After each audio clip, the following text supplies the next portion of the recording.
Well, boys, I've pushed on until the end of the season, and I did it because I didn't think I was going to keep the job. I thought the episode was going to be at the end of the season where I've been sacked. Been called into the interview at the end of the season. I basically just said the form doesn't always tell the full story, which it doesn't, because on the entire season we weren't that bad, but there's a really bad run that happened, but I think I'm still in charge. We recognise that the form table doesn't always show how well a team is playing, so we're prepared to give you the benefit of the doubt, but we'll be keeping a close eye on you. So, starting next season, we've got to start with a bang. We've got to do well next season. Basically, we believe it's important to stay on good terms. So, I believe I am still the Sevilla manager, and I will be for next season where my contract runs out. I'm at a D, so if we look at club vision, I'm staying at a D, but they're still going to leave me in the job for this next season. I'm going to get this next season. I don't know how. Let's look at the fixtures. So all told, really, up until January and whatnot, we've had a very good season. We've played some very good football. The team have done an exceedingly good job, and we look like a side that would probably finish fourth, but comfortably fourth, and maybe do all right in Europe and get ourselves to a semi-final of a cup. And it just went downhill here. And I genuinely, I don't know what it is. This might be an FM thing. It could be anything, right? I would love to know what it was. I'd love anyone who's got a theory of why this happened, why it happened. We didn't change a thing. The tactic that worked all the year, we didn't change a thing. And it just led us to go on this run. So then I had to start trying and tweaking everything. And that went badly. But I can't really explain this run here. This cheeky run here, I just can't explain it, and that's where the season fell apart. That is it. That is exactly where the season fell apart. We got knocked out by Zagreb. We then beat Deportivo Alaves, which was great. Go 2 goals up against Levante, and they still come back and draw. And defensively, I did set out to attack this season. We did say that, but defensively, we were good. We were good because we were attacking so much that we put so much pressure on teams, but it just fell apart at the back end of the season. I don't know if it's the personnel or whatnot. I really can't put a finger on it. A 3-2 with Barcelona, they dominated. We just managed to score 2 goals. And a 2-1 defeat to Real Madrid. But apart from playing those 2 big sides in this end run, we did beat Almeria, we beat Granada, we drew to Eibar, we beat Celta Vigo, and we beat Athletic Bilbao. So we did actually end the season in terms of against the teams around us, apart from Eibar playing very well and doing well. I did change the tactic for the 19th time this season, and this is the only save at the moment where I'm having this kind of problem, to be fair. But I genuinely don't know. I don't know where it went wrong. If you do look at some of the results, if you haven't seen the past episodes, we were dominating teams. We lose to Real Zaragoza, absolutely dominated. And that was the theme the entire back end of the season. I could click on most of the games and you would see how dominant we were, but we didn't come out with a result. And who knows? So the idea at the back end of the season, this is going to be an interesting episode as well, because in this episode, you're going to get this now, which is just, I don't know, my mind's blown. I've played all these episodes that you'll have seen in the past 4 or 5 days. I've played it all in one day on the Sunday. And so I'm going to go through now and do preseason for a new year, which is really strange. But we did end up changing the tactic in the end to this. Now, this was very much more pragmatic. This was very much more defensive. We have 4 players on defensive roles in this. And it was very much more, we're just going to take chances where we can get them. This didn't work, though. That didn't work, so that needs to change.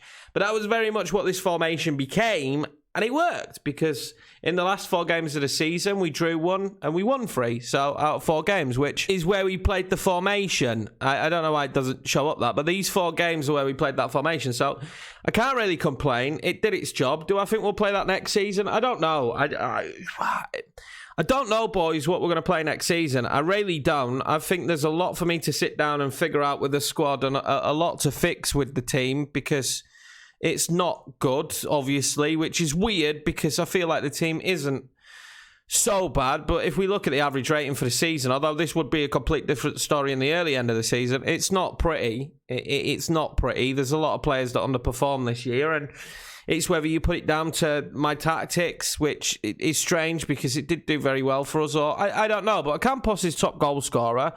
But again, his average rating's affected because he scored, I think it was 17 goals by the end of January. January on, he did bugger all. He was useless. And Naziri as well. He scored the majority of his goals first half of the season. Second half of the season, players went missing. Santos Borja, up until a couple of episodes ago, I think he was 7 goals in 11 or something like that, or 7 goals in 10. I think we highlighted it. He ended the season with 8 goals. So he only scored 1 more goal in the back end of the season. It was just the goals dried up, basically. The goals dried up in the back end of the season. I don't know why. I really enjoyed the tactic we had. I completely scrapped that out of pure anger, as you would imagine. So, I don't know. Maybe we're not as good as I thought we were, and we should have played more pragmatic from the back end. The plus side is dynamically, the team's still very well intact and still very happy. We do have European football, albeit the Conference League. So, that's new to Sevilla, but we will endeavour to go on and win it. And we'll see what they do set for next season. I'm going to jump forward a bit now and get the budget for next season and see what goals they set. Let's just see what happens. So I might not have shown it because I'm all over the place with what's happened at the end of the season, but this is where we finished. 7th place, which it's not bad, is it? It's not bad end to the season, but obviously we underperform. We do have the club vision now for the new season. Play attacking football, sign Spanish players, which we will try and do a little bit more to keep the board on side. Play direct football, which we probably are going to end up doing. Work within the budget, which we did do. They now have lowered their standards, which is bad, isn't it? Because I've got them to lower their standards. They want us to reach the final of the Conference League, which is fine. I want to do that. They just want us to qualify for the Europa League. So I've lowered Sevilla's standards. Sevilla's standards for the first 2 seasons for Champions League. I've managed to quash that and get it down to Europa League football, which will probably keep me safe in a job because I don't see any reason whatsoever that we don't get Europa League football next season. Now, they haven't set the budget as far as I am aware. There's no budget set yet. So we will wait and see what the budget is, and then we will progress. I'll move forward into the new season. So you're going to get the end of this season. Oh, they've set the budget here. So we've got 14.9 and 1.7 million, which makes sense. I didn't expect a big budget considering that we'll have lost a lot of money now. We've dropped from Champions League that we had first season, Europa League, and now Conference. So we've dropped a lot of money. There's going to be players moved on now. There's going to be players brought in. Let's skip forward to seeing, don't be surprised if I'm wearing a different t-shirt, by the way, but to seeing where we improved the squad, and we'll play the first game of the season. New season, new me, new Sevilla. We're still here. I don't know how. C-, they've changed what they judge us on now, of course, as you'll have seen earlier in the episode, and we've brought in some new players. So obviously the key to our survival was bringing in good players to help us move forward. The first one of those good players is Carlos Elena. He looks absolutely fantastic. I'm really looking forward to having him in the team. He's just a wonderful player. Reject from Barcelona. Didn't really get any game time there for him. Spent time out on loan. Spent time in the B team where he actually had a very, very good season last year. Hopefully he can bring that form into Sevilla because we need it. We got ourselves another left back. We needed one. We got Ramon, a player who has never really done it at Chelsea. But when you look at his attributes, he's sublime. He's not a great passer, but he's good at running at people. He's got plenty of pace, acceleration, good crossing, good dribbling. He's a good tackler and marker as well, which is something we've lacked defensively in the past. And now he joins the club. I think he looks really good attribute-wise. Bearing in mind both of these so far, free transfers. Free transfers will be the theme of this one, of course. We are hemorrhaging money now. We are not in the European competitions that we should be. I felt like we'd lacked a goalkeeper last year, especially when Buffon had to come in. I hate it because Buffon was awful last year. But the new man is Andre Onana. Obviously, in real life, there's been some stuff happen. He's been banned. But, I mean, he would be back at this stage anyway. This is 3 seasons after that. So, well, 2 seasons he would have served. Is it a season ban? Anyway, he's here, and he's a Sevilla goalkeeper now, and he looks absolutely brilliant. So I'm not going to complain whatsoever. Another free transfer, but a top-class player playing at the top level for Juve for several seasons. Not overly over the moon with his mentals, but technically he's very good, and physically he's decent as well. He's very tricky. He should be good at this level, especially in the Spanish league. 24 appearances as well for the Italian team. I feel like he's a big game kind of player, and we're going to hopefully, utilise him to the best that we can. Now, he is the only transfer that we actually spent any money on. It is Nico Serrano. He's going to be a striker for us, I imagine. He can play left inside forward, which is a role that we do use. As you can see, he would be okay at left inside forward. I tell him to shoot less often, so he shouldn't be taking long shots anyway. But I think he's going to be someone who plays up top. I like him. He's pretty quick. He's a decent dribbler. He's got great attributes. He's only 19. He suited the young Spanish. They wanted us to sign young Spanish players. This guy suits that to a T. Picked him up from Bilbao for 4.4 million. The next of our free transfers is Maxim Lopez. I mean, he looks solid for us. He's going to be playing in the either the Segunda Volante, that kind of position, or the deep line playmaker. I mean, he's got the ability to do both. I saw him on the free transfer list, 24-year-old Frenchman. It wasn't particularly a position I felt like we needed anyone already, bringing in Carlos Elena, but he was free. I just couldn't help myself. He was free. Last but not least, and probably the most experienced of the players we brought in, was Dani Carvajal from Real Madrid. We managed to not get him on the world's most ridiculous wage. He is on 80k, but you can already see his value. But the big thing for me was at right back. Janalu played a lot there last year. Navas spent a lot of time injured. He's getting old now. We can't really use him every game.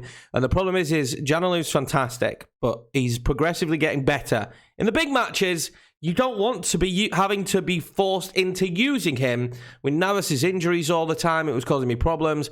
Danny slots in there easily, straight away. He is a superb player. He's going to make us more defensively solid. He's also got a great engine going forward.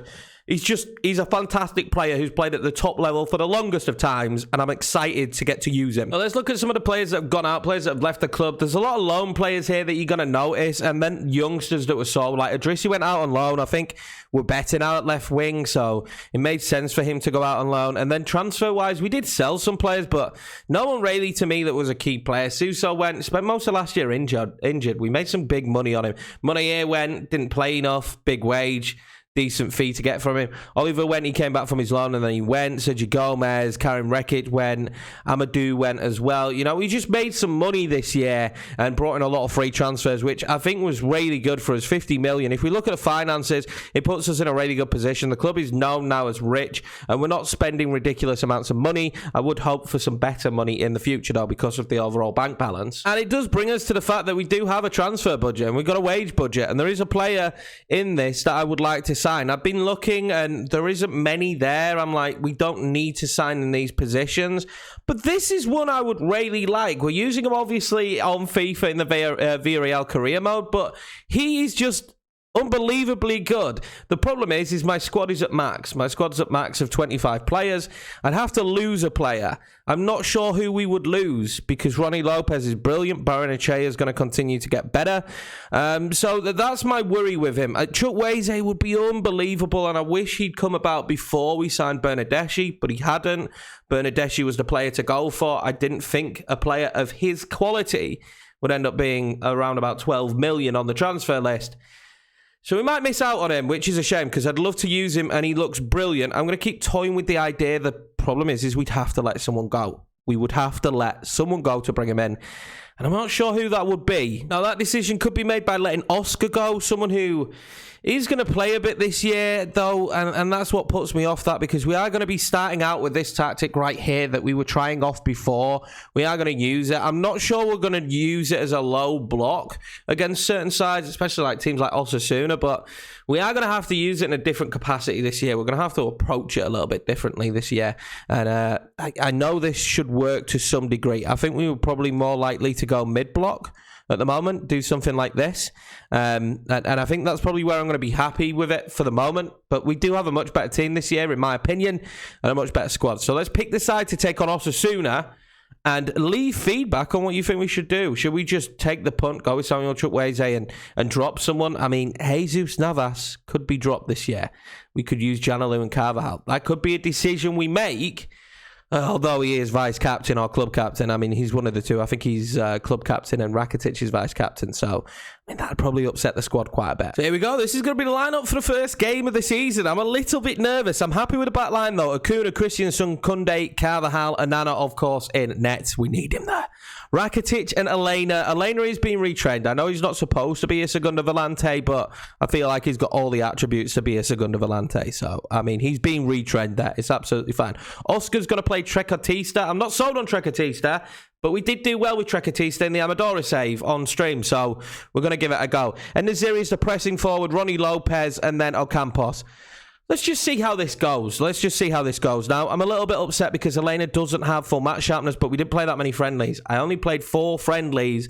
I couldn't give everyone full match sharpness, which was frustrating, as well as me getting to see some of the other players. So hopefully, over these early games, we get that up as quickly as possible, because I do think match sharpness is very important. Hopefully, Osasuna don't have great match sharpness as well. We'll tell the boys I'm expecting them to win this one. I mean, it's Osasuna. It's what you'd expect, really, isn't it? We should be beating Osasuna at this stage. Remember, all we need to do this year is get Europa League. Now, that's been a thing that we've done a lot, isn't it? Is get Europa League. So, I mean, although we did get Euro Cup 2 this time round, but that's all we need to do to make the board happy. Get some Europa League football. So, hopefully, given the way we can play, given some of the stuff we can do, Europa League football will be pretty easy for us to achieve this year. We've got off to an okay start. It's a very slow game so far. It's going to be a corner for us there, and Christensen nearly scores it. I'm a little bit gutted about that. That would have been a nice early goal. Christensen, of course, hoping he has a great year again this year. He had a good one last year. We'll keep it on balance for now, though. We're dominating the game, which is kind of what I want. Without us losing too much. Darko now coming forward. The 2 DMs should really help us in this situation. That's great play through the middle. Rakitic wins it back. Marcos Acuna now. What can we do? Hopefully we turn this around into a good attack for ourselves, is what I'm hoping we do. Ocampos now, moving forward. Because this Sevilla save certainly hasn't gone as I expected. Carlos Elena there, great position he's got himself in. Ronnie Lopez now with the ball. He's good with crossing it. Ocampos. Score his first of the season there, haven't you, Ocampos? What are you doing, mate? You've got to score your first goal of the season there. And now it's going to be a free kick to Osasuna. Straight into the arms of Anana. I'm really hoping that he makes a difference this year in net. He really is. We didn't have a class above kind of goalkeeper, and that kind of ball out right there is why we need Anana. Straight into Ronnie Lopez. Ronnie Lopez now, what can he do? He's going to whip it forward to En-Nesyri. Nearly slots it home. We need to make these chances count, though. 10 so far shots, 4 on target. We've held them to 0. Great performance so far. We just need to find that extra little bit in front of goal. Well, we'll kick off the second half. I just hope for a little bit more. I'm tempted maybe to knock it up to positive. Maybe. I think we've got enough about us in this team in order to get a result here, though, on balance. Marcos Acuna now with the ball in. I thought that was going straight on Christensen's head. Danny Carvajal. I am leaving him back a little bit. I mean, he's really good defensively, but I have to remember he's very good going forward as well. Let's see if he could put a good ball in here. Danny Carvajal, decent ball in, and Ocampos sees it sail wide. We're creating chances. We're creating problems. We're not scoring goals, though. I mean, look at the amount of shots we've had. Only still 4 on target, though. Let's start hitting the target, boys. Carlos Elena. I do feel like once we get 1 goal, the boys will start to get a little bit more comfortable and the goals will come. Koundé now. Danny Carvajal. Beautiful ball to Ronald Lopez. En-Nesyri. There we go. That's what we want. Ronnie to En-Nesyri.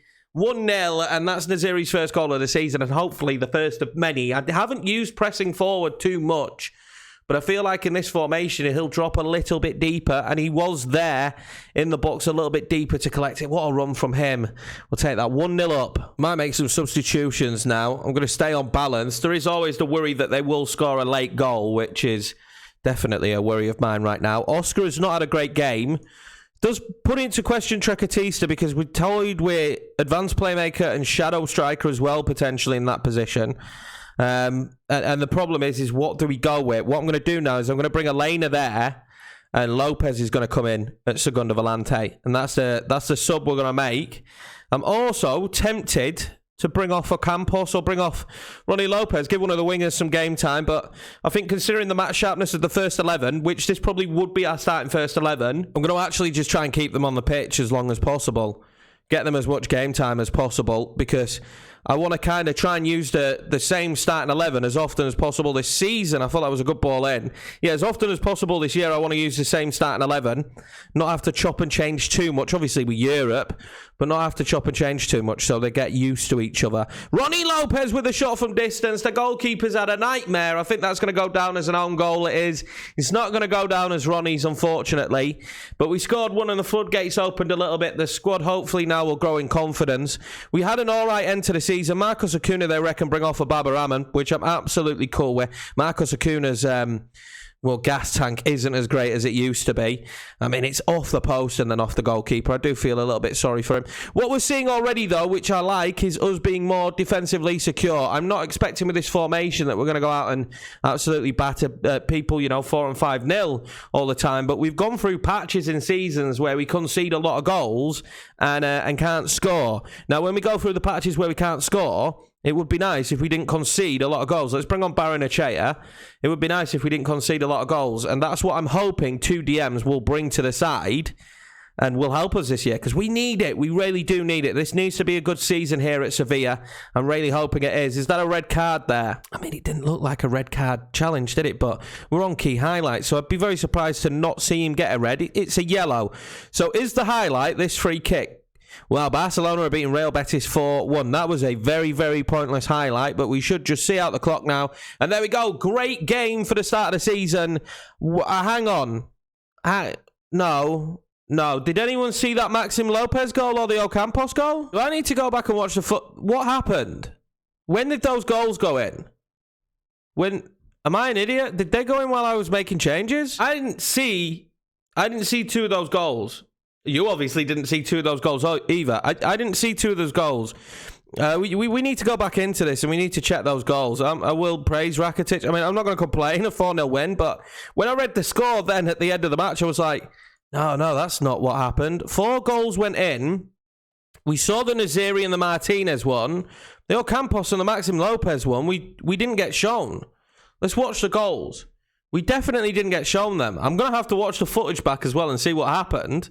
But I'm really confused right now. I'm really confused. There is only highlights of 2 goals. There's only highlights of 2 goals. I've just watched through. These goals never happened. Look, these are the goal highlights. You've got this one here, the one that we remember, the En-Nesyri one, and then we've got this one here, which is great again. It's a great goal. Ronnie Lopez hits it off the post, right? There's no other goal highlights. That's it. There was only 2 goals in this match. Why does it say 4-0? I mean, we'll take it. We won the game. It's not like we got goals that gave us the win, but there's 2 goals there from Ocampos and Maxim Lopez that never happened. They didn't happen, but they've got Maxim Lopez's first goal for the club. I will report this, obviously, because we never scored those goals. We've got Espanyol, Atletico Madrid. It's a busy month this month, so we'll get the Euro Cup 2 draw as well. It is going to be a busy month. It's a great way to start a season. I felt like we played fantastically. I'm just a little bit frustrated there that there's 2 phantom goals, basically.